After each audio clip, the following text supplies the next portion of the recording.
Hi,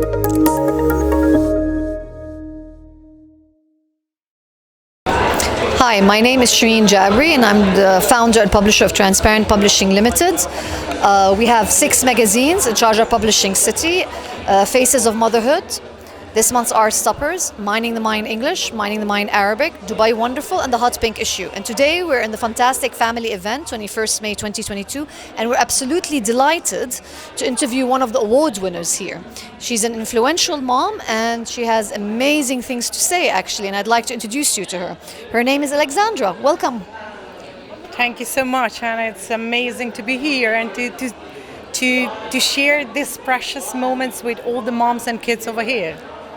It's a pleasure. It's a pleasure. So you're a doctor in applied psychology and special education. You specialize in women and children. I'm just curious, just for our viewers, what kind of cases do you deal with? I mean, if you'd like to say what was the, I wouldn't say most shocking, but very, like, what surprised you the most in one of the cases that you've dealt with? What kind of cases?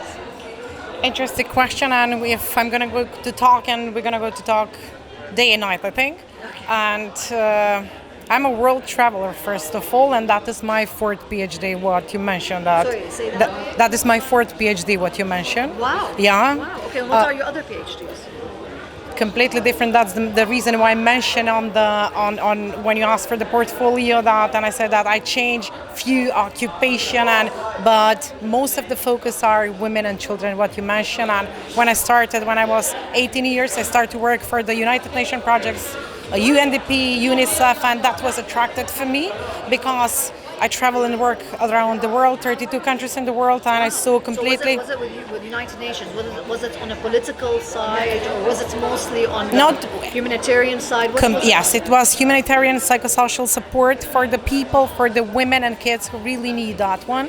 And at the moment I do deal and I work with autistic kids, Asperger's syndrome, ADHD, Down syndrome kids. Sorry, can I just stop you 1 second? Because there's Go one ahead. that you just it very much interests me, because I've read so much literature on it. Okay. And it's Asperger's syndrome. Mm-hmm. Because I've heard that it's very, very difficult to diagnose Asperger's syndrome.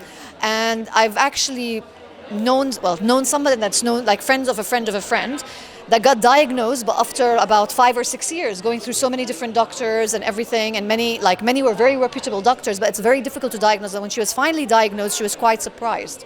So this is why when you said it, it just clicked, and I thought I really would love to ask you more about this. Could you please elaborate further on this? Yes. As we know that autism or Asperger or Down syndrome cannot be cured, but the things can be improved, the skills can be improved. What does it mean that?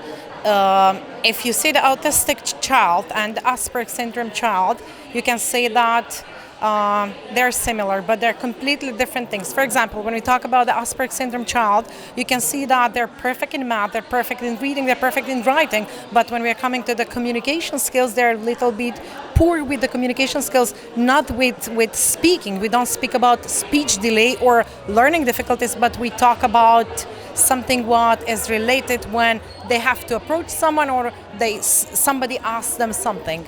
It's similar with the functional autism. So would you say it's not going to be apparent to the naked eye that much? So basically, would you say it's more of how they handle certain situations?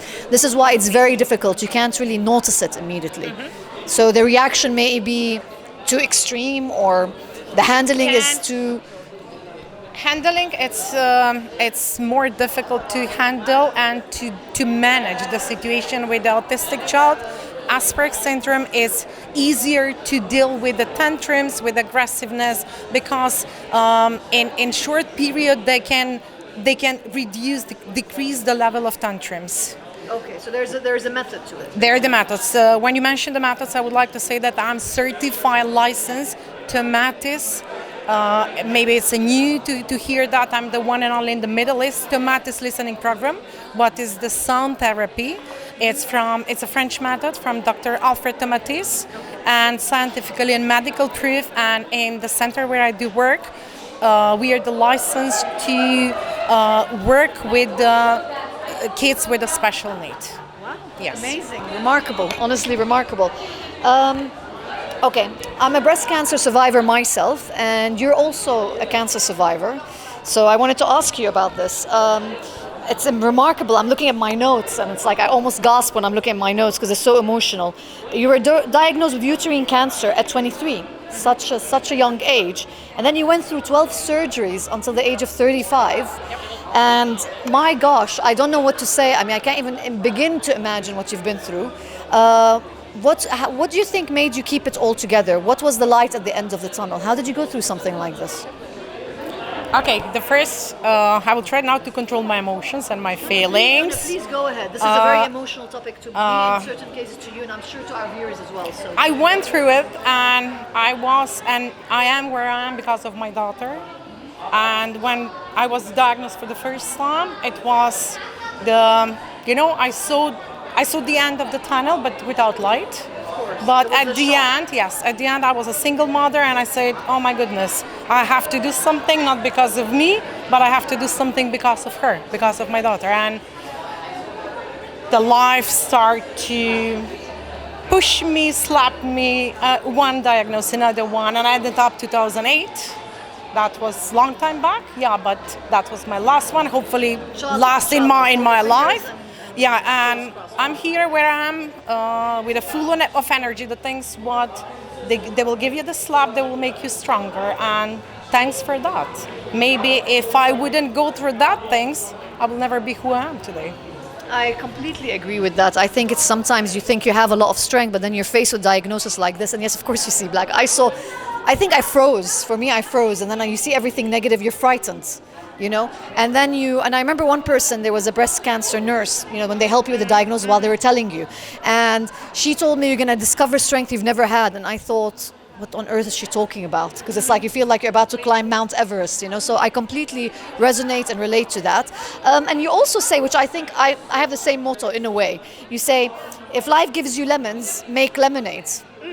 So any parting words for somebody that's either been diagnosed with cancer or going through a tough time for one reason or the other? What would be your parting words, especially since you're a licensed psychologist and everything? You have a lemon in your hand and you have nothing else. Just squeeze it hard and add some orange or any citrus family. And do not forget, in the squeezing moment, just enjoy the moment.